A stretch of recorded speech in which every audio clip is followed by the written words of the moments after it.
माँ मरने से पहले मुझसे माफी मांगने लगी तो मेरा दिल तड़प उठा। मैंने माँ के हाथ चूम लिए और कहा, माँ मुझसे माफी क्यों मांग रही हो? माँ बोली, तुम नादिया से शादी कर लो। मैंने दिल पर पत्थर रखकर नादिया से शादी कर ली, मगर माँ के मरने के बाद मैं जाहिल नादिया को हमेशा के लिए उसके गांव छोड़ आया। मैंने अपनी क्लास फेलो से शादी कर ली। हम दोनों जॉब करने लगे। 3 साल बाद कंपनी की मालकिन ने मीटिंग पर बुलाया तो मालकिन को देखकर मेरा आज रजिया बेगम बहुत खुश थी। कई सालों बाद उसका बेटा बैरून मुल्क से अपनी तालीम मुकम्मल करके घर वापस आ रहा था। घर को अहमद शाह के आने की खुशी में सजाया जा रहा था। घर में हर तरफ खुशी ही खुशी थी। अहमद शाह रजिया बेगम का इकलौता और लाडला बेटा था। कई साल अपनी माँ की आंखों से दूर था, आज अपनी माँ की नजरों की ठंडक का बायस बनने वाला था। घर को अहमद शाह के पसंदीदा फूलों से डेकोरेट किया गया था। रजिया बेगम बहुत खुश थी और इस खुशी में उसने अपने सबसे करीबी सहेली रिफत को भी दावत दे रखी थी। दोनों बहुत अच्छी सहेलियां थीं। रिफत और रजिया एक दूसरे पर जान निछावर करती नजर आती। रिफत की शादी अपने चचा के घर एक गांव में हुई थी, मगर हर खुशी और गम में दोनों सहेलियां हमेशा एक साथ दिखाई देती। अरे तुम अकेली ही मुंह उठाकर चली आई हो, मेरी बेटी को अपने साथ क्यों नहीं लेकर आई? रजिया बेगम नाराजगी का इजहार करते हुए अपनी सहेली रिफत से कहने लगी, उसको कहीं पर भी आना जाना पसंद नहीं। मैंने बहुत कहा कि तुम्हारी खाला तुम्हें याद कर रही हैं, लेकिन वो आने के लिए रजामंद ही नहीं हुई, तो जबरदस्ती तो मैं उसे ला नहीं सकती थी। रिफत ने मुस्कुराते हुए रजिया बेगम को नादिया के ना आने की वजह बताई। कुछ ही देर में घर के बाहर गाड़ी आकर रुकी। रजिया बेगम के दिल की धड़कनें तेज हो गई थीं। वो जान गई थी कि अहमद शाह घर पहुंच चुका है। हाथ में सरसों के तेल की बोतल लिए वो घर की दहलीज पर अहमद शाह का बेसब्री से इंतजार करने लगी। गाड़ी का दरवाजा खुला और ठाठ बाट से अहमद शाह गाड़ी से निकलते हुए अपनी माँ की तरफ आता दिखाई दिया। रिफत और रजिया बेगम अहमद शाह को देखकर बहुत खुश हुई। अपने बेटे की बलाएं लेते हुए रजिया बेगम सरसों का तेल दहलीज पर डालने लगी और हाथ पकड़कर अहमद शाह को घर के अंदर ले आई। माथा चूमते हुए रजिया बेगम ने अपने बेटे को अपने सीने से लगा लिया। आज कितने सालों बाद मेरे कलेजे को ठंडक मिली है, तुम्हें अपनी आंखों के सामने पाकर आज मैं बहुत खुश हूँ। रजिया बेगम ने अहमद शाह को अपने सीने से लगाते हुए कहा। अहमद शाह भी अपनी माँ से मिलकर बहुत खुश था। अहमद शाह बैरून मुल्क ही था जब उसके वालिद का एक रोड एक्सीडेंट में इंतकाल हो गया था। वो अपने बाप के इंतकाल पर नहीं आ सका था, इस बात का उसे बेहद अफसोस था। आंखों में आंसू लिए वो अपने अब्बा को याद करके रोने लगा। रजिया बेगम ने अहमद शाह के सर पर प्यार देते हुए कहा, होनी को कौन टाल सकता है? तुम्हारे अब्बा इतनी ही उम्र लिखवा कर आए थे, अब तुम आ गए हो, इस घर में रौनक आ गई है। मैंने बहुत साल तुम्हारे बाप और तुम्हारे बगैर उदासी से इस घर में गुजारे हैं। अपनी माँ की बात सुनते हुए अहमद शाह ने अपनी माँ के माथे पर बोसा लिया और कहा कि अम्मा, अब मैं आ गया हूँ, आपको किसी भी परेशानी का सामना नहीं करना पड़ेगा, अब आप खुश खुश रहा करें। बगल में खड़ी रिफत पर नजर डालते हुए अहमद शाह ने सलाम अर्ज किया। रिफत ने उसके सर पर प्यार देते हुए कहा कि बहुत सालों बाद देख रही हूँ, तुम तो पहले से भी कहीं ज्यादा हसीन हो गए हो। सब हंसी मजाक करते हुए घर के अंदर दाखिल हो गए। अहमद शाह के घर वापस लौट आने पर घर में रौनक लौट आई थी। उदास दरो दीवार अचानक से खुशी में बदल गए थे। अब रोजाना अहमद शाह सुबह सवेरे अपनी माँ के कमरे में जाता और माथा चूमकर काफी देर तक अपनी माँ के साथ बातें करता रहता। रजिया बेगम भी अहमद शाह के साथ अब बहुत खुश थी। अहमद शाह अपनी माँ की तबीयत की वजह से ही वतन वापस लौटा था। अपनी माँ का हाथ अपने हाथ में थामते हुए कहने लगा, अम्मा, मैंने बहुत ही अच्छे डॉक्टर से अपॉइंटमेंट ली है, अब मैं खुद आपका चेकअप अच्छे से करवाऊंगा। रजिया बेगम अपने बेटे की बात सुनकर खुश हो गईं। वो ये जानकर खुश थी कि उसका बेटा उससे कितनी मोहब्बत करता है और उसकी कितनी फिक्र करता है। अहमद शाह को अपनी माँ का चेकअप करवाने के बाद इस हकीकत का सामना करना पड़ा कि उसकी माँ दिल की मरीजा है और उसका दिल बहुत कमजोर हो चुका है। रजिया बेगम दिल की बीमारी की वजह से बहुत ज्यादा बीमार रहने लगी थी। डॉक्टर का कहना था कि वक्त पर इलाज न करवाने की वजह से अब हम इनका ऑपरेशन नहीं कर सकते, बहुत देर हो गई है। अगर ऑपरेशन किया तो ये बर्दाश्त नहीं कर पाएंगी क्योंकि दिल की शरेयानें बहुत कमजोर हो चुकी थी। डॉक्टर के मुताबिक रजिया बेगम के पास कुछ माह का ही वक्त था और ये बात रजिया बेगम बहुत अच्छे से जानती थी। अपनी माँ की बीमारी के बारे में जानते हुए अहमद शाह अब हमेशा उदास रहता। रजिया बेगम अपने इकलौते बेटे की उदासी की वजह बन गई थी और ये बात उससे बर्दाश्त नहीं हो रही थी। वो हर वक्त अहमद शाह को समझाने में लगी रहती, एक ना एक दिन सबको चले जाना है, तुम क्यों सोच सोच कर हलकान होते जा रहे हो। रजिया बेगम ने सख्ती से अहमद शाह को समझाते हुए कहा। वो अपनी माँ की गोद में सर रख कर फूट फूट कर रोने लगा। अब्बा भी अचानक से छोड़कर चले गए। अब आप भी बीमारी की आखिरी स्टेज पर हैं। मेरा क्या कसूर है? मैं अकेले जिंदगी कैसे गुजारूंगा? आपसे दूर होने का सोचता हूँ तो जान हथेली पर आ जाती है। रोते हुए अहमद शाह ने कहा था, यही वो वक्त था जब रजिया बेगम अहमद शाह से अपने दिल की बात कर सकती थी। अपने हाथों में हाथ लिए हुए रजिया बेगम कहने लगी, अहमद मेरे दिल के टुकड़े, माँ कुर्बान जाए तुम पर मेरे बच्चे, रो मत, मैं उदास नहीं मरना चाहती। अहमद शाह अपनी माँ की बात सुनकर तड़प उठा था। अभी दोनों माँ बेटा बात ही कर रहे थे कि अचानक रजिया बेगम के मोबाइल की घंटी बजी। देखा तो रिफत के नंबर से कॉल थी। अहमद शाह ने जैसे ही कॉल अटेंड की तो फोन पर परेशानी से भरी आवाज सुनकर उसके होश ही उड़ गए थे। अस्सलाम वालेकुम, क्या मैं रजिया खाला से बात कर सकती हूँ? किसी ने बहुत परेशानी भरे लहजे से अहमद शाह से कहा था। बात सुनते ही अहमद शाह ने बिना कुछ बोले अपनी माँ के हाथ में फोन थमा दिया। रजिया बेगम जो फोन सुनते ही परेशान हो गई थी, अहमद शाह से कहने लगी, गाड़ी निकालो, हमें अभी गांव जाना है। अपनी माँ की बात सुनकर अहमद शाह परेशान होकर कहने लगा, सब खैरियत तो है अम्मा, आपकी तबीयत ठीक नहीं, ऐसा क्या हो गया है जो अभी गांव जाना जरूरी है? रजिया बेगम की आंखों में आंसू थे। वो अपने बेटे को मुखातिब करते हुए कहने लगी, अहमद शाह रिफत की हालत बहुत खराब है, नादिया का फोन था, मुझे अभी इसी वक्त रिफत के पास पहुंचना है, उन्हें कुछ पैसों की जरूरत है, उसके इलाज के लिए पैसे कम पड़ रहे हैं। अपनी माँ की बात सुनते हुए अहमद शाह फौरन से अपनी जगह से उठ गया और अपनी माँ से कहने लगा, रिफत खाला इस वक्त कहाँ पर है? आप मुझे बताएं, मैं आपको लेकर अभी चलता हूँ। वो अभी गांव में है, मुझे उसे शहर लेकर आना है और यहीं पर उसका इलाज करवाऊंगी। अपनी माँ की बात सुनते हुए अहमद शाह कहने लगा, अम्मा हम पहले गांव जाएंगे और फिर रिफत खाला को यहाँ लेकर आएंगे, तो इस तरह तो वक्त बहुत जाया होगा। आप ऐसा करें कि नादिया से कहें कि वो रिफत खाला को लेकर शहर आ जाए तो इलाज करवाना आसान हो जाएगा। बात तो तुम बिल्कुल ठीक कह रही हो। रजिया बेगम ने अहमद शाह से दोबारा कॉल मिलाने को कहा। बार बार कॉल करने के बावजूद भी कॉल नहीं मिल रही थी। रजिया बेगम परेशान होने लगी और अहमद शाह से कहने लगी, हमें फौरन निकलना चाहिए। दोनों माँ बेटा गाड़ी लिए गांव की जानिब रवाना हो गए। आधे घंटे का सफर तय करने के बाद जब वो गांव पहुंचे, रिफत अपनी आखिरी सांसें गिन रही थी।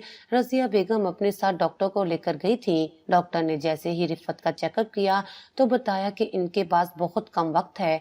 डॉक्टर की बात सुनते हुए रजिया बेगम के पांव तले से जमीन ही निकल गई थी। रिफत ने रजिया को मुखातिब करते हुए कहा कि मुझे तुमसे बहुत जरूरी बात करनी है और मैं ये बात तुमसे अकेले में करना चाहती हूँ। सबको कमरे से निकाल दिया गया। रजिया रिफत का हाथ अपने हाथ में लिए उससे पूछने लगी, क्या बात है बताओ, मैं तुम्हारी बात सुन रही हूँ। रजिया, तुम मेरी सबसे करीबी और इकलौती सहेली हो। मैं जानती हूँ कि मेरे मरने के बाद तुम मेरी नादिया का बहुत ख्याल रखोगी। मेरी नादिया बिल्कुल तन्हा रह जाएगी इस दुनिया में। तुम तो जानती हो, जब से उसके अब्बा का इंतकाल हुआ था तब से लेकर अब तक मैंने नादिया को खुद से कभी जुदा नहीं किया। अब जब मेरा आखिरी वक्त आ चुका है और मैं जानती हूँ कि मेरे पास अब ज्यादा वक्त नहीं, तो मुझे नादिया की फिक्र खाई जा रही है। क्या तुम मेरी खुशी की खातिर मेरी नादिया को अपनी बेटी बनाकर हमेशा के लिए अपने साथ रख सकती हो? मरते वक्त रिफत ने रजिया बेगम से ऐसी ख्वाहिश का इजहार किया था जिसका जवाब अहमद शाह से मशवरा किए बगैर देना रजिया बेगम के लिए बहुत मुश्किल था।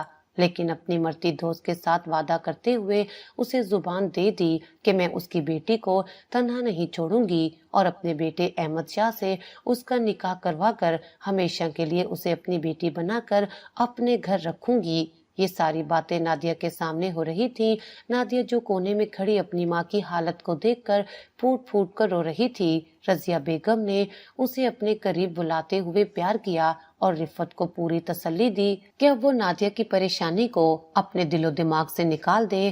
رضیہ بیگم کی اتنی بات سنی تھی کہ رفت مسکرانے لگی اور مسکراتے ہی اس دنیا سے رخصت ہو گئی۔ کچھ ہی دیر میں رضیہ بیگم نے اپنی سب سے پیاری اور لاڈلی سہیلی کو سپرد خاک کر دیا تھا۔ اپنی سہیلی کے جانے کے بعد رضیہ بیگم بھی اب اکثر ہی اداس اور بیمار رہتی۔ احمد شاہ اپنی ماں کی ایسی حالت دیکھ کر بہت پریشان تھا۔ وہ رفت کی وجہ سے بہت ڈر چکا تھا۔ رفت کی اچانک موت نے اس کے دل کو خوف زدہ کر دیا تھا۔ یہی وجہ تھی کہ وہ ہر وقت اپنی ماں کے لیے پریشان اور فکر مند ہی دکھائی دیتا تھا۔ ہر وقت اپنی ماں کے آگے پیچھے منڈلاتا رہتا تھا اور اپنی ماں کا خیال رکھتا۔ وہ کوئی بھی کمی نہیں رہنے دیتا تھا اپنی ماں کی خدمت کرنے میں۔ اماں، آپ نے مجھے یاد فرمایا تھا۔ کمرے میں داخل ہوتے ہوئے احمد شاہ نے پوچھا۔ مجھے تم سے کچھ ضروری بات کرنی ہے۔ اپنا سانس کھینچتے ہوئے رضیہ بیگم نے احمد شاہ کو کمرے میں بلایا تھا۔ اپنی ماں کی حالت دیکھتے ہوئے احمد شاہ بہت گھبرا گیا اور کہنے لگا، سب خیریت تو ہے؟ آپ کی طبیعت تو ٹھیک ہے؟ آپ اس طرح کھینچ کھینچ کر سانس کیوں لے رہی ہیں؟ تبھی رضیہ بیگم نے احمد شاہ کو تسلی دیتے ہوئے کہا کہ میں ٹھیک ہوں۔ جو بیماری مجھے لگ گئی ہے اب اس کے اثرات تو آہستہ آہستہ دکھائی دیں گے ہی۔ رضیہ بیگم احمد شاہ کا ہاتھ تھامتے ہوئے کہنے لگی، احمد، مجھے تم سے بہت ضروری بات کرنی ہے۔ امید ہے کہ تم میری بات کو غور سے سنو گے اور دل سے سمجھنے کی کوشش کرو گے۔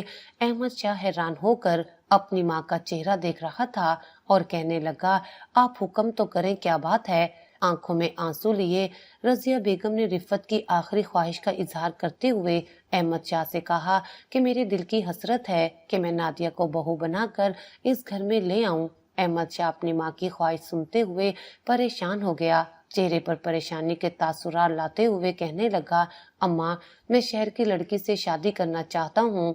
گاؤں کی لڑکی میرے معیار پر پوری نہیں اتر سکتی۔ اتنا کہتے ہوئے احمد شاہ اپنی ماں کے کمرے سے چلا گیا تھا۔ رضیہ بیگم، جو کہ کبھی بھی احمد شاہ سے انکار کی امید نہیں رکھتی تھی، آج زندگی کے اتنے بڑے فیصلے پر اس کا انکار سن کر پریشان ہو گئی تھی۔ سارا دن آج احمد شاہ اپنی ماں کے کمرے میں نہیں آیا تھا۔ شاید وہ اسی الجھن میں تھا کہ اس کی ماں نے اس سے اس کے خواب مانگ لیے تھے۔ اس نے کبھی سوچا نہیں تھا کہ وہ کسی ان پڑھ جاہل یا گاؤں کی لڑکی سے شادی کرے گا۔ وہ تو اپنے خوابوں کی شہزادی اس گھر میں لانا چاہتا تھا۔ اپنی کلاس فیلو جو کہ بیرون ملک ہی اس کے ساتھ اپنی تعلیم مکمل کر کے واپس لوٹی تھی، احمد شاہ اسے پسند کرتا تھا۔ کوثر احمد شاہ کے دل پر راج کر چکی تھی۔ وہ احمد شاہ سے بے حد محبت کرتی تھی اور احمد شاہ بھی اس کی محبت میں ڈوب چکا تھا۔ اب وہ کسی صورت بھی کسی اور کو اپنا نہیں سکتا تھا، لیکن رضیہ بیگم کی آخری خواہش یہی تھی کہ اس کے بیٹے کی شادی نادیہ سے ہو اور نادیہ بہو بن کر اس گھر میں آئے۔ احمد شاہ کے بار بار انکار کرنے پر بھی رضیہ بیگم کی ضد نادیہ ہی رہی۔ میں مرتے وقت اپنی سہیلی سے وعدہ کر چکی ہوں کہ میری بہو اگر کوئی بنے گی تو وہ نادیہ ہی ہوگی۔ کیا تم اپنی مرتی ہوئی ماں کی آخری خواہش پوری نہیں کر سکتے؟ رضیہ بیگم نے جھولی پھیلاتے ہوئے احمد شاہ سے اس کی خوشیاں مانگی تھیں۔ احمد شاہ اپنی ماں کی خواہش کے آگے ہار چکا تھا۔ اس نے اپنی ماں کو شادی کے لیے ہاں تو کر دی تھی، لیکن دل سے وہ اس رشتے کو لے کر خوش نہیں تھا اور یہ بات رضیہ بیگم بہت اچھے سے جانتی تھی۔ اب گھر میں شادی کی تیاریاں ہونے لگی۔ ہر طرف خوشی کا سما تھا۔ گھر کو دلہن کی طرح سجایا جا رہا تھا، لیکن رضیہ بیگم کے دل میں کہیں نہ کہیں یہ پریشانی گھر کر چکی تھی کہ احمد شاہ اس کے دباؤ میں آ کر شادی کر رہا ہے۔ اگر کہیں میرے مرنے کے بعد احمد شاہ نے نادیہ کو دل سے قبول نہ کیا تو نادیہ کے ساتھ بہت ظلم ہوگا اور پھر وہ مجھے کبھی معاف نہیں کرے گی۔ یہی سوچ رضیہ بیگم کو اب پریشان کیے ہوئے تھی۔ وہ صبح سے اپنے کمرے میں تھی۔ احمد شاہ گھر میں آئے مہمانوں سے بار بار اپنی ماں کے بارے میں پوچھ رہا تھا، لیکن اسے اپنی ماں کہیں پر بھی دکھائی نہیں دے رہی تھی۔ تبھی گھر کے ایک نوکر نے آ کر احمد شاہ سے کہا کہ رضیہ بیگم آپ کو اپنے کمرے میں یاد فرما رہی ہیں۔ احمد شاہ جلدی سے اپنی ماں کے کمرے میں گیا، دروازہ کھٹکھٹایا اور اجازت لیتے ہوئے کمرے میں داخل ہو گیا۔ رضیہ بیگم نے احمد شاہ کو اپنے قریب بٹھاتے ہوئے پیار سے اس کے دل کا حال جاننے کی کوشش کی۔ میں جانتی ہوں احمد کہ تم یہ شادی صرف میری ضد کی وجہ سے کر رہے ہو۔ تم دل سے اس رشتے کے لیے راضی نہیں ہو، لیکن یقین مانو تمہاری ماں کا فیصلہ غلط نہیں ہے۔ نادیہ بہت اچھی لڑکی ہے، اور پھر نادیہ اخلاق کی بہت اچھی ہے۔ وہ تمہیں بہت عزت دے گی اور وہ تمہارے لیے ایک اچھی جیون ساتھی ثابت ہوگی۔ اپنی ماں کی باتیں نظریں جھکائے احمد شاہ سن رہا تھا، لیکن کوئی بھی جواب نہیں دے رہا تھا۔ تبھی رضیہ بیگم نے ہاتھ جوڑتے ہوئے کہا، میرے جڑے ہوئے ہاتھوں کی طرف دیکھو۔ احمد شاہ اپنی ماں کے بندھے ہاتھ دیکھ کر تڑپ اٹھا تھا۔ فوراً سے ہاتھ کھولتے ہوئے کہنے لگا، اماں آپ یہ کیا کر رہی ہیں؟ کیوں مجھے گنہگار کرنے پر تلی ہوئی ہیں؟ رضیہ بیگم کی آنکھوں میں آنسو تھے۔ وہ زاروں قطار رونے لگی اور کہنے لگی، میں جانتی ہوں کہ تم اس شادی کو لے کر خوش نہیں ہو، لیکن میری خوشی کی خاطر تم نے اپنی خوشیاں قربان کر دی۔ میں بہت خوش ہوں تم سے میرے بچے، لیکن دل میں کہیں نہ کہیں یہ خوف بیٹھ گیا ہے کہ رضیہ بیگم بات کو ادھورا چھوڑتے ہوئے خاموش ہو گئی تھی۔ تبھی احمد شاہ نے اپنی ماں سے کہا، کیا ماں؟ اپنی بات مکمل کریں اماں۔ رضیہ بیگم کہنے لگی، یہی فکر ہے کہ میری آنکھیں بند ہوتے ہی کہیں تم نادیہ کے ساتھ کوئی ظلم نہ کر بیٹھو۔ وہ حیران ہو کر اپنی ماں کا چہرہ دیکھنے لگا، کیا مطلب ہے آپ کا؟ کیسا ظلم؟ تبھی رضیہ بیگم نے اپنے دل کا وہم دور کرتے ہوئے احمد شاہ سے کہا، مجھ سے وعدہ کرو کہ تم ہمیشہ اسے اپنے ساتھ رکھو گے، کبھی بھی اسے کوئی تنگی یا مشکل نہیں آنے دو گے۔ مجھ سے وعدہ کرو احمد شاہ کہ تم نادیہ کو کبھی طلاق نہیں دو گے، اسے دل سے قبول کرو گے۔ احمد شاہ اپنی ماں کی اس خواہش کے آگے بالکل بے بس تھا۔ وہ نہیں جانتا تھا کہ جو وعدہ وہ کرنے جا رہا ہے وہ اسے نبھا بھی پائے گا یا نہیں۔ اپنی مرتی ہوئی ماں سے وعدہ تو وہ کر چکا تھا، لیکن وہ کہنے لگا، اماں اس وعدے کو نبھانے کے لیے مجھے وقت درکار ہوگا۔ یہ بات رضیہ بیگم بہت اچھے سے جانتی تھی۔ اپنے بیٹے سے وعدہ لے کر اب رضیہ بیگم تسلی میں آ گئی تھی۔ دھوم دھام سے بارات لے کر نادیہ کے گاؤں پہنچی اور دھوم دھام سے اپنے بیٹے کی شادی نادیہ سے کر دی۔ نادیہ بہت اچھے اخلاق کی مالک تھی۔ وہ خاموش طبیعت لڑکی تھی۔ اپنی ماں کے جانے کے بعد تو وہ اور زیادہ سنجیدہ رہنے لگی تھی۔ رضیہ بیگم کا ساتھ پا کر نادیہ بہت خوش تھی، لیکن دوسری طرف وہ احمد شاہ کے رویے سے پریشان بھی رہنے لگی تھی۔ رضیہ بیگم اکثر نادیہ کو اپنے پاس بٹھا کر سمجھاتی تھی، دیکھو نادیہ، احمد شاہ تم سے شادی کرنے کے لیے رضامند نہیں تھا۔ میں نے اپنی خواہش ظاہر کرتے ہوئے اسے رضامند کیا ہے۔ اب اسے کچھ وقت لگے گا۔ وہ کسی اور کو پسند کرتا تھا اور وہی شادی کرنا چاہتا تھا، لیکن میری اور رفت کی خواہش کے آگے اس نے ہار مانتے ہوئے اس شادی کے لیے ہاں کر دی۔ اب تم اپنی محبت اور خلوص سے اس کا دل جیت لو تاکہ وہ اپنا ماضی بھلا سکے۔ رضیہ بیگم جب بھی نادیہ کے پاس بیٹھتی تو اسے طرح طرح کے طریقے سمجھانے لگتی اور نادیہ ان طریقوں پر عمل کرتی اور حد درجہ کوشش کرتی کہ وہ احمد شاہ کے دل میں اپنی جگہ بنا لے، لیکن ہمیشہ ناکام رہتی۔ احمد شاہ نے اسے اپنے نکاح میں تو لے لیا تھا، لیکن دل سے قبول نہیں کیا تھا۔ اسے بیوی کا کوئی بھی درجہ دینے کا وہ کبھی سوچتا ہی نہیں تھا۔ وہ ہر وقت اس سے بیزار رہتا، ہر وقت اس سے عجیب لہجے میں بات کرتا رہتا، لیکن وہ پلٹ کر کبھی بھی گلہ نہیں کرتی تھی، کبھی نہیں کہتی تھی کہ میرا قصور کیا ہے، مجھے تو بیاہ کر آپ لوگ لے آئے، اگر میرے ساتھ یہی سلوک کرنا تھا تو پھر مجھ سے نکاح ہی کیوں کیا۔ ایسا کبھی بھی کوئی سوال نادیہ کے منہ سے نہیں نکلا تھا۔ وہ صبر کا دامن تھا۔ میں اس وقت کا انتظار کر رہی تھی جب احمد شاہ اسے دل سے اپنی بیوی مان لیتا اور اس کے ساتھ ہنسی خوشی زندگی گزارنے لگتا، مگر قسمت کو کچھ اور ہی منظور تھا۔ شادی کو 6 ماہ ہونے کو تھے جب اچانک سے رضیہ بیگم کی حالت خراب ہوئی اور اسے ہاسپٹل لے جایا گیا۔ हॉस्पिटल ले जाने के बाद 3 दिन रजिया बेगम हॉस्पिटल में एडमिट रहीं और 3 दिन के बाद बीमारी से लड़ते हुए रजिया बेगम भी इस दुनिया से रुखसत हो गईं। ये वो वक्त था जिसने अहमद शाह को बुरी तरह से तोड़ दिया था। अहमद शाह ने कभी सोचा भी नहीं था कि वो अपनी माँ के बगैर रह पाएगा। अपनी माँ के गुजर जाने के बाद अब वो पहले से भी ज्यादा चिड़चिड़ा हो गया था। बात बात पर नादिया की कमबख्ती ले आता। नादिया यतीम मस्कीन बेचारी उसके सब जुल्म बर्दाश्त करती रहती। अहमद शाह को उस पर जरा बराबर भी तरस न आता था। तभी एक दिन दोस्तों के पीछे लगकर अहमद शाह ने नादिया को घर से निकालने का फैसला कर लिया। अहमद शाह ने कुछ पैसे और जरूरी सामान देते हुए नादिया को वापस गांव भेज दिया। नादिया गांव नहीं जाना चाहती थी, लेकिन अहमद शाह ने धक्के देते हुए उसे घर से निकाल दिया। वो खामोश बिना कुछ कहे अपने गांव वापस चली गई। अहमद शाह जब रात को घर वापस लौटा तो नादिया को घर ना पाकर सुकून का सांस लिया। कमरे में गया तो जो सामान उसने नादिया को साथ ले जाने के लिए दिया था वो सब सामान वहीं का वहीं पड़ा था, लेकिन नादिया कहीं नजर नहीं आ रही थी। अहमद साहब आजाद हो चुका था। वो अपनी माँ के कायम किए हुए बंधन से आजादी हासिल कर चुका था। तभी उसने अपनी क्लास फेलो से शादी की बात की जिससे वो मोहब्बत करता था। नादिया को उस घर से गए 3 माह ही गुजरे थे कि अहमद शाह ने कौसर से निकाह कर लिया और उसे दुल्हन बनाकर अपने घर ले आया। अब अहमद शाह और कौसर खुशी खुशी जिंदगी गुजारने लगे। शादी के फौरन बाद अहमद शाह की नौकरी छूट गई। वो बहुत परेशान था। दिन रात वो उदास रहने लगा और अक्सर ही उसे इस बात का एहसास होता कि शायद उसने अपनी माँ से किया हुआ वादा नहीं निभाया, जिस वजह से उसे मुश्किलात का सामना करना पड़ रहा है। कई दफा उसके दिल में ख्याल आता कि नादिया की किस्मत का रिस्क बहुत था। उसके हालात बहुत अच्छे थे। जब से उसने दूसरी शादी की थी उसके हालात डाउन से डाउन ही होते चले जा रहे थे।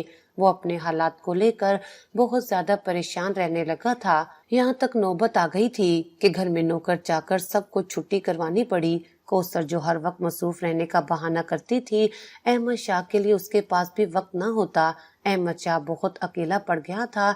वो उन दिनों को याद करके अपनी आंखों में आंसू ले आता जब नादिया उसके वक्त के लिए तड़पती तरसती थी। नादिया तो खामोशी से जा चुकी थी, मगर आज वही खामोशी एक बहुत बड़ा तूफान बनकर अहमद शाह के दिल को बेचैन किए हुए थी। कौसर शहर में बहुत बड़ी कंपनी थी जहां जॉब करती थी। वो जो भी कमाती उसे अपनी अय्याशियों में उड़ा देती। पार्टीज अटेंड करना, शॉपिंग के लिए मॉल जाना रोज का मामूल था। उसे कोई फर्क नहीं पड़ता था कि उसके शोहर की नौकरी जा चुकी थी, घर के हालात बिगड़ चुके थे उसकी बला से। कौसर को सिर्फ खुद से गर्ज था। आज अहमद शाह का घर और खुद अहमद शाह कौसर से वक्त मांगते थे, मगर वो खुद सर लड़की किसी और के लिए ऐसे जज्बात ही नहीं रखती थी। कौसर को अपनी कमाई का हर वक्त घुमंड रहता। अहमद शाह बहुत परेशान रहने लगा था। आज उसे नादिया के वक्त की कदर होने लगी थी। अहमद शाह ने बहुत सी जगह इंटरव्यू दे रखा था। कौसर की कंपनी में भी अहमद शाह कुछ दिन पहले ही इंटरव्यू देकर आया था। आज उसे उसी कंपनी से कॉल आई थी। अहमद शाह की नौकरी भी उसी कंपनी में हो गई थी जहां उसकी बीवी जॉब करती थी। अब अहमद शाह भी बीवी के साथ शहर की सबसे बड़ी कंपनी में नौकरी करने लगा। दोनों मियां बीवी फिर से हंसी खुशी जिंदगी गुजारने लगे। कुछ रंजिशें और परेशानियां उनकी जिंदगी में थीं, लेकिन हमेशा अहमद शाह उन्हें नजरअंदाज कर देता क्योंकि वो दिल से कौसर से बहुत मोहब्बत करता था। लेकिन कौसर जो कि आजाद ख्याल लड़की थी, उसे अहमद शाह की मोहब्बत में बंद कर रहना पसंद नहीं था। वक्त ऐसे ही गुजरता गया और दोनों ऐसे ही जिंदगी गुजारते गए। आज ऑफिस में सबको ये बात बता दी गई थी कि कंपनी एक बहुत बड़ी मीटिंग का एहतमाम कर रही है, जिसमें कंपनी के ऑनर्स तशरीफ लाएंगी और एम्प्लॉइज के लिए बोनस और तनख्वाह बढ़ाने का ऐलान करेंगी। ये खबर सुनकर तमाम वर्कर्स बहुत खुश हुए और बेसब्री से उस दिन का इंतजार करने लगे जब उनकी मुलाकात कंपनी के ऑनर से होनी थी। कौसर और अहमद शाह भी बहुत खुश थे। अहमद शाह खुश होते हुए कौसर से कहने लगा, मुझे उस बोनस की बहुत अशद जरूरत है। मैं अलग से किसी कारोबार में पैसे इन्वेस्ट करना चाहता हूँ। अगर मुझे कंपनी से बोनस मिल गया तो मेरे लिए ये काम करना आसान हो जाएगा। कौसर अपने शोहर की बात सुनकर गमगीन होने लगी और कहने लगी, बिल्कुल भी नहीं। मैंने तो इतने ख्वाब सोच रखे हैं जब से शादी हुई है। कहीं पर सैर करने नहीं लेकर गए। बोनस मिलेगा तो मुझे पहाड़ी इलाके की सैर पर जाना है। اس کی بات سن کر احمد شاہ کی آنکھیں پھٹی کی پھٹی رہ گئی تھیں۔ ابھی اس کی بات مکمل نہیں ہوئی تھی کہ کوثر خود غرض ہوتے ہوئے کہنے لگی، اور مہربانی فرما کر اب میرے بونس پر نظر مت رکھنا، کیونکہ میں نے ان پیسوں کی شاپنگ کرنی ہے۔ احمد شاہ کوثر کی بات سن کر چپ کا چپ ہی رہ گیا تھا۔ آج اسے اس بات کا بہت شدت سے احساس ہو رہا تھا کہ اس کی ماں کا لیا گیا فیصلہ غلط نہیں تھا۔ آج احمد شاہ کے پاس اپنے کیے گئے فیصلے پر سوائے پچھتاوے کے اور کچھ نہیں تھا۔ دونوں کے بیچ آفس میں ہی بحث چھڑ گئی تھی۔ تبھی احمد شاہ نے ہار مانتے ہوئے کہا کہ جو بات کرنی ہوگی وہ گھر جا کر کریں گے، یہ کوئی جگہ نہیں ہے لڑنے جھگڑنے کی۔ آج احمد شاہ بہت اداس تھا، اسے نادیہ کی بہت یاد آ رہی تھی۔ نادیہ نے کبھی بھی کسی چیز کے لیے احمد شاہ سے ڈیمانڈ نہیں کی تھی، نہ ہی کبھی کسی بات کو لے کر گلہ کیا تھا۔ وہ تو اتنا بڑا صدمہ لے کر اس گھر سے گئی تھی، لیکن اف تک نہیں کیا تھا۔ کوثر کتنی خود غرض ہے اور زبان کی کتنی تیز ہے، یہ سوچتے ہوئے احمد شاہ کی آنکھوں میں آنسو آ گئے کہ شاید اسے اپنی ماں کے ساتھ توڑے ہوئے وعدے کی سزا مل رہی ہے، شاید اسی لیے اس کے گھر میں سکون نہیں رہا۔ احمد شاہ یہ سوچتے ہوئے اداس تھا کہ تبھی اسے بونس والی بات یاد آئی، اور وہ سوچنے لگا کہ اگر اسے بونس مل گیا تو اس کی زندگی میں سکون آ جائے گا۔ بیوی کی محبت نہ سہی، لیکن زندگی کا سکون تو حاصل وہ کر ہی سکتا ہے۔ یہی سوچتے ہوئے وہ اپنے کمرے میں گیا اور سو گیا۔ کوثر ابھی بھی بازد تھی کہ جو پیسے بونس کے احمد شاہ کو ملنے تھے وہ پیسے احمد شاہ کوثر کو سیر کروانے میں استعمال کرے۔ دونوں کئی دن سے ایک دوسرے سے بات نہیں کر رہے تھے، ناراضگی کا اظہار کرتے ہوئے دونوں ہی خاموشی اختیار کیے ہوئے تھے۔ آخر کار وہ دن بھی آ گیا جب انہیں میٹنگ کے لیے آفس جانا تھا۔ کوثر میرے کپڑے استری کر دو، احمد شاہ نے بڑی محبت سے کوثر سے کہا۔ پلٹ کر کوثر نے جواب دیتے ہوئے کہا کہ میں خود اپنے کپڑے تم سے استری کروانے والی تھی، اور تم ہو کہ اپنی ذمہ داریاں مجھ پر ڈالنے کا سوچ رہے ہو۔ میرے پاس وقت نہیں ہے، میں نے بھی وہی میٹنگ اٹینڈ کرنی ہے جس میٹنگ کے لیے تم تیاری کر رہے ہو۔ اتنا کہتے ہوئے کوثر نے اپنے کپڑے اٹھائے اور تیار ہونے کے لیے واش روم میں جانے لگی۔ احمد شاہ پریشان گہری سوچ میں ڈوبا ہوا تھا۔ بات بات پر ہر قدم پر اسے نادیہ کی یاد ستاتی تھی۔ آج وہ یہ بات بہت اچھے سے جان چکا تھا کہ اس نے نادیہ جیسی لڑکی کو ٹھکرا کر زندگی کی سب سے بڑی غلطی کی ہے، مگر اب کچھ نہیں ہو سکتا تھا۔ پڑھی لکھی لڑکی لا کر اور اپنی مرضی سے شادی کر کے زندگی کا سکون برباد کر چکا تھا۔ اس نے دل سے یہ فیصلہ کیا کہ وہ نادیہ کو واپس لے کر آئے گا۔ اس نے جلدی سے اپنا فون نکالا اور اس میں نادیہ کا نمبر تلاش کرنے لگا جو رفت خالہ کے نام سے سیو تھا۔ احمد شاہ بار بار کال کر رہا تھا مگر نادیہ نے کال ریسیو ہی نہیں کی تھی۔ تبھی احمد شاہ نے اپنے کیے کی معافی مانگتے ہوئے نادیہ کو واپس لوٹ آنے کا میسج کیا، مگر نادیہ نے پھر بھی احمد شاہ کو کوئی جواب نہ دیا۔ کافی کوشش کرنے کے بعد بھی جب احمد شاہ کا رابطہ نادیہ سے نہ ہو پایا تو اس نے اپنے دل میں فیصلہ کیا کہ میٹنگ سے فارغ ہو کر نادیہ کو لینے جائے گا اور اس سے اپنے کیے گئے گناہ کی معافی مانگے گا۔ میٹنگ شروع ہو گئی، سب لوگ بے صبری سے آنر کے آنے کا انتظار کر رہے تھے۔ میٹنگ شروع ہوئی اور کمپنی کی آنر آئی، جسے دیکھ کر احمد شاہ کے قدموں تلے سے زمین ہی نکل گئی، کیونکہ وہ لڑکی کوئی اور نہیں بلکہ نادیہ تھی۔ نادیہ ہی تھی جو اس کمپنی کی اصل مالک تھی۔ احمد شاہ نے نادیہ کو دیکھا تو دیکھتا ہی رہ گیا۔ پریشانی سے اس کے ماتھے سے پسینے چھوٹ پڑے تھے۔ وہ کبھی سوچ بھی نہیں سکتا تھا کہ یہ عام سی شکل و صورت کی سانولی رنگت کی پینڈو سی لڑکی اتنی بڑی کمپنی کی مالک ہوگی۔ نادیہ پڑھی لکھی تھی اور یہ بات احمد شاہ کو معلوم نہیں تھی۔ وہ ہمیشہ اپنی اماں سے کہتی کہ میں کسی پر بھی اپنی خوبیوں کو ظاہر کر کے شادی نہیں کروں گی، جس نے بھی مجھے اپنانا ہے وہ میری عام سی شکل و صورت اور سانولی رنگت کو دیکھ کر ہی مجھے اپنائے گا۔ یہی وجہ تھی کہ اس نے کبھی اپنی تعلیم کا ذکر احمد شاہ کے سامنے نہیں کیا تھا۔ میٹنگ ختم ہونے کے بعد نادیہ اپنے آفس میں جا کر بیٹھ گئی۔ وہ جانتی تھی کہ کچھ ہی دیر میں اس کے آفس کے کمرے کا دروازہ نوک ہوگا، اور دروازہ نوک کرنے والا کوئی اور نہیں بلکہ اس کا اپنا ہی شوہر احمد شاہ ہوگا۔ احمد شاہ بہت ڈرا ہوا تھا، اس کے دل میں طرح طرح کے وسوسے آنے لگے۔ اسے سمجھ ہی نہیں آ رہا تھا کہ یہ کیسے ممکن ہے۔ تبھی اپنے دل کی تسلی کے لیے وہ اپنی سیٹ سے اٹھا اور آنر کے آفس کی طرف جانے لگا۔ दरवाजे पर दस्तक हुई। नादिया ने अंदर आने की इजाजत दी। वो जानती थी कि अहमद शाह उससे मिलने आया है। अहमद शाह नजर चुराता हुआ उसके सामने हाथ बांधे खड़ा था। नादिया अपनी सीट पर पुश्त किए बैठी थी। जैसे उसने अपने सामने अपने शोर को हाथ बांधे देखा तो उससे कहने लगी, जी बताएं, किस सिलसिले में आप मुझसे मिलना चाहते थे? अहमद के पास कुछ अल्फाज ना थे। वो शर्मिंदगी के मारे अपनी निगाहें तक ऊपर नहीं उठा पा रहा था। लड़खड़ाती हुई आवाज से बोला, समझ से बाहर है कि मैं कहाँ से शुरू करूं। नादिया अहमद शाह की परेशानी को खूब अच्छी तरह से जानती थी। तभी नादिया ने कहा, आपकी परेशानी मैं कम किए देती हूँ।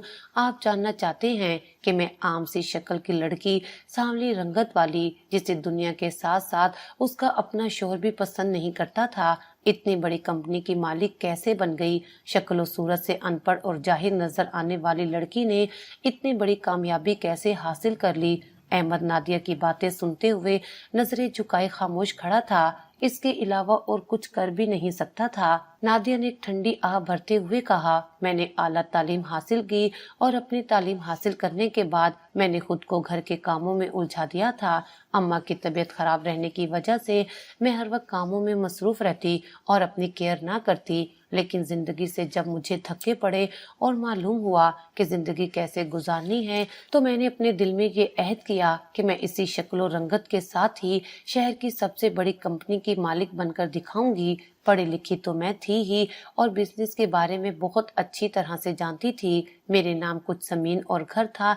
मैंने वो सब कुछ बेचकर छोटे से पैमाने से कारोबार की इब्तिदा की और देखते ही देखते आज इस बड़ी कंपनी की मालिक बन बैठी। नादिया की आंखों में आंसू थे।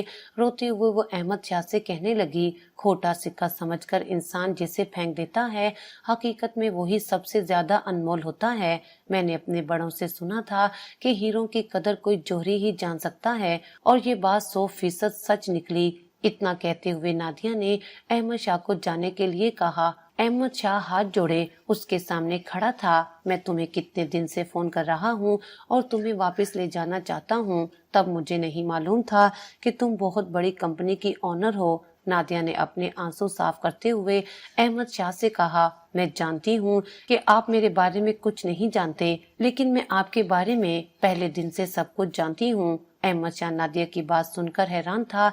नादिया ने टेबल पर रखी एक फाइल उठाते हुए अहमद शाह से कहा, ये फाइल अपने साथ ले जाएं और इस पर मुझे आपके साइन चाहिए।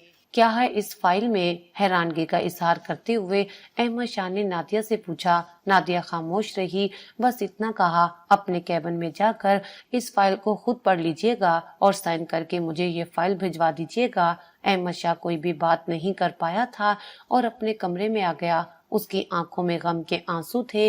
जैसे ही उसने नादिया की दी गई फाइल को खोला तो उसके पांव तले से जमीन ही निकल गई। उसमें खुला के पेपर थे जिन पर नादिया को अहमद शाह के सिग्नेचर चाहिए थे। अहमद शाह तिलमिला उठा और फाइल पर साइन करने से इनकार कर दिया। वो नादिया की मिन्नतें करने लगा कि मुझे माफ कर दे। नादिया ने उसे माफ तो कर दिया था मगर उसको अपनाया नहीं था। आज भी नादिया उसके निकाह में है। नादिया अपने फैसले पर अटल खड़ी है। कौसर अपनी आजादी को अहमद शाह से ज्यादा चाहती थी, सो उसने अहमद शाह से तलाक लेने के बाद बैरूने मुल्क वापस चली गई और अहमद शाह की जिंदगी में हमेशा इंतजार ही रहा। अहमद शाह को यतीम नादिया की आ लगी थी। उसके पास सब कुछ था मगर बीवी और औलाद का सुख नहीं था।